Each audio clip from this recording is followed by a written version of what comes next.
देखिए आप लोग शाम पट की तरफ, आज मई माह का 5वां शनिवार है।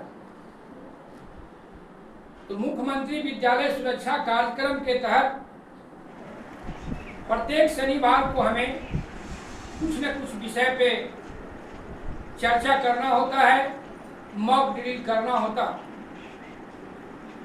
आज जो विषय है, कई तरह के विषय शामिल है और सारी विषय पर हमें बिंदुवाइज चर्चा करना है। पहला टॉपिक पर परिचर्चा किए, मैं हूं प्रबंधकर्ता। अब दूसरा टॉपिक जो है हमारा सुरक्षित शनिवार में व्यक्तिगत स्वच्छता,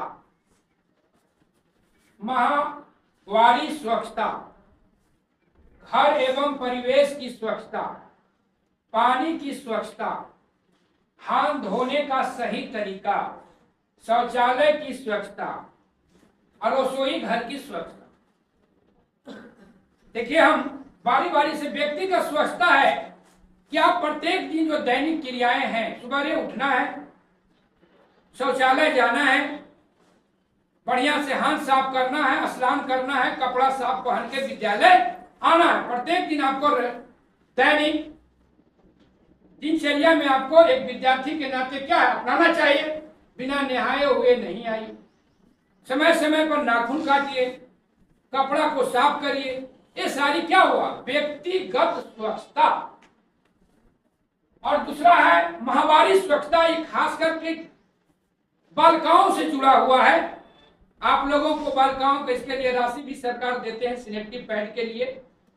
कक्षा 6 से लेकर कक्षा 12 तक की लड़कियां पढ़ती, उसके लिए पैसा आता है, आप लोग का सरकार जो है भेजती है। तो उस समय आपको विज्ञान में भी पढ़ना है, बेहतर से पढ़िएगा, 8 क्लास में दिया गया है। और इसके बारे में आप लोग अपने माता पिता, अपने बड़े बहन से भी आप बालिकाएं जो है इसमें जान सकती है कि माहवारी स्वच्छता किया है। आगे है घर एवं परिवेश की स्वच्छता। आप जहां रहते हैं, इस विद्यालय हो, घर हो, क्या होना चाहिए, साफ। भारत सरकार चला रही है clean India, clean school, clean India, clean school. बोलिए एक बार, clean India, clean school, clean India, clean school, clean India, clean school. हाँ, तो आपको साफ सुथरा रहना है, विद्यालय को भी साफ रखना है। चौथा जो बिंदु है पानी की स्वच्छता।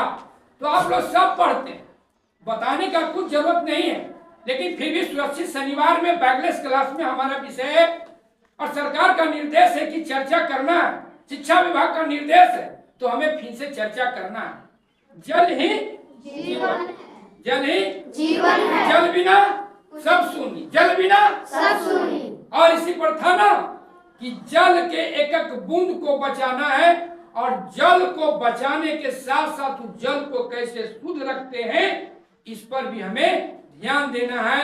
अगर जल को हम स्वच्छ नहीं रखते हैं तो हम भी स्वस्थ नहीं रहेंगे, कई तरह के हमें बीमारियां हो। उसमें विस्तार पूर्वक से आपका किताब में दिया गया है कि जहां चापाकल है, जहां कुआं है, वहां पर गंदे पानी का जमावट नहीं होना चाहिए। इसलिए जल चक्र में आप पढ़े हैं, तो एक पानी जो है ऊपर से आता है, नीचे धरती में जाता है, फिर धरती से बाहर निकालते हैं, फिर ऊपर जाता है। जल चक्र में पढ़े हैं ना, तो दूषित करते जाइएगा तो आप दूषित जल ही पीजिएगा, तो उसको भी साफ सुथरा रखना। फिर है 5वां हाथ धोना। तो कई बार आपको हाथ धोने के तरीका बताया गया है कि कब कब हाथ धोना है, कैसे धोना है। इन्हें की गए यहाँ से इसे खोले नहीं, हाथ को कैसे धोने की बताया गया था। साबुन लेना है, हाथ को गीला करना है, साबुन को दोनों सरहंती पे रगड़ना है, फिर क्या करना है, इसको पूरा फेद बनाना है, फिर ऐसे ऐसे करना है, घुराना है, फिर नोक को रगड़ना है ना। अब फिर स्वच्छ पानी में हाथ को धोना है और साफ तौलिया से हाथ को पोंछना। सब साबुन से धो लिए और उन्हें कुछ मिला गंदा कपड़ा कैसे कर लो, तो धोने से फायदा क्या हो? यहाँ गंदगी हटाए और यहाँ गंदगी में पोछ, तो हुआ। इसको ध्यान देना है। अब देखिए शौचालय की स्वच्छता। आप आपका विद्यालय में सरकार बालक बालिकाओं के लिए अलग शौचालय की व्यवस्था की। आप शौचालय में ही जाइए, खुले में मल मूत्र को नहीं छोड़ना चाहिए, नहीं फेंकना चाहिए, निपटारा करना चाहिए। शौचालय को भी साफ होनी चाहिए। सरकार विद्यालय के प्रबंधन के लिए प्रत्येक साल वित्तीय वर्ष में 50,000 रुपया की राशि देते हैं कि विद्यालय में क्या क्या कमियां हैं, शौचालय ठीक है कि नहीं, खिड़की ठीक है कि नहीं, फर्श टूटा हुआ है कि सही है कि नहीं, इस सारी चीज के लिए जाता है। अगर आपका शौचालय गंदा रहता है तो आप उसको लिखित दे सकते हैं। इसलिए कि देखिए एक विषय और साथ है आज है, हजार मतलब उसका होता है खतरे की पहचान कर।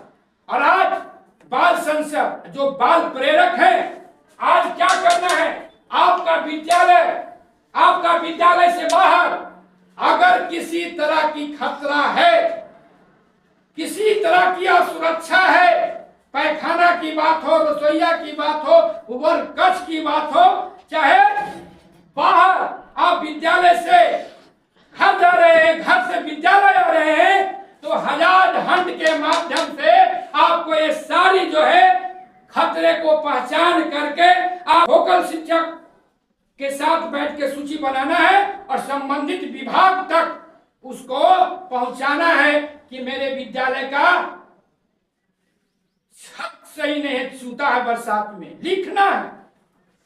मेरा शौचालय साफ नहीं है, गंदा रहता है, साफ नहीं होता, आप लिखिए। आप लिखिए कि मध्याह्न भोजन की जो खाना खाते हैं उस पर बैठने की व्यवस्था नहीं है, उसका भी व्यवस्था होगा। सारी चीज आपको अधिकार दिया गया। अधिकार को जानिए, अधिकार को प्राप्त करिए। फिर है रसोई घर की स्वच्छता। हम अभी गए थे, क्या सुरक्षित शनि पर हमें चर्चा करना है बच्चों से।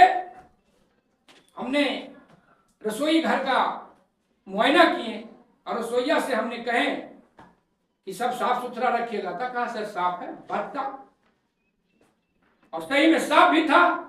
देखें कि जो आज शनिवार है, जो भोजन बनना वो अच्छी से बना रहे थे, हाथ धो के हमने बोले कि बनाइएगा। इसलिए व्यक्तिगत स्वच्छता में अगर मान लिया हम बच्चों को कहते हैं कि आप स्वस्थ रहिए, स्वच्छ रहिए, रसोईया जो भोजन देता है उनको भी क्या करना है, स्वच्छ रहना है, स्वस्थ रहना है, हाथ धो के नहीं बनाएंगे। अब कद्दू के काट दी, उन्हें बढ़िया से उन्हें गर्दा उड़ रहा है और वही कद्दू डाल दीजिए। तो रसोईया को हमने बोले कि साफ सुथरा से बनाइए, इसलिए कि व्यक्तिगत स्वच्छता में आपकी बड़ी भूमिका है कि आप ही बच्चों को भोजन बनाते हैं और खिलाते हैं और थाली में परोसते हैं। अगर वही अगर दिक्कत होगा, वही अगर खराब होगा और वही अगर गुणवत्ता खराब हो गया, दाल देना है कितना, दे दिया कितना, सब्जी देना है कितना, मिल गया कितना, तो क्या होगा। ये सारी जो सोच है सरकार का कि सुरक्षित शनिवार पर व्यक्तिगत स्वच्छता पे बात करिए, तो सारी बातें इसी में आ रहा है, व्यक्तिगत स्वच्छता में। और बताएं क्लीन इंडिया क्लीन स्कूल सरकार का उद्देश्य है गुणवत्तापूर्ण पढ़ाई, गुणवत्तापूर्ण मध्याह्न भोजन। तो आज जो है व्यक्तिगत स्वच्छता का जो विषय था, हम इसी के साथ समाप्त।